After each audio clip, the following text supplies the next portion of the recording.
افسوس سے یہ کہنا پڑتا ہے کہ ہم زبانی طور پہ تو کلمہ طیبہ پڑھتے ہیں، لیکن اس کے تقاضوں کو نہ اس کلمے کو سمجھتے ہیں، نمبر ایک، نہ اس کے تقاضوں کو جانتے ہیں۔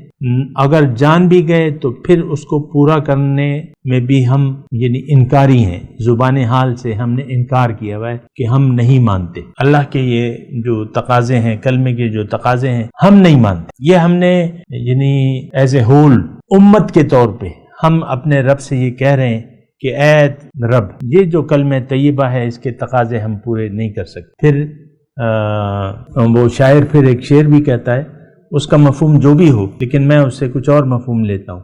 وہ کہتے ہیں کہ چمی گویم مسلمانم بلرزم کہ دانم مشکلات لا الہ رہا، کہ جب میں کہتا ہوں کہ میں مسلمان ہوں مجھ پہ لرزہ طاری ہو جاتا ہے، میں عمل کرنے کو تیار ہی نہیں ہوتا، نہ میں عمل کر سکتا ہوں کیونکہ میں جانتا ہوں کہ اس راستے میں جو مشکلات آتی ہیں۔ چمی گویم مسلمانم بلرزم، میں لرز جاتا ہوں۔ حالانکہ اس میں لرزنے کی کیا بات ہے؟ اللہ تعالیٰ آپ کو کوئی دوزخ کی طرف تو نہیں بلا رہا۔ واللہ یدعو الی دار السلام، اللہ تعالیٰ تو آپ کو دار السلام جنت میں بلا رہا ہے، جنت دینا چاہتا ہے، آپ پہ لرزہ طاری ہو گیا۔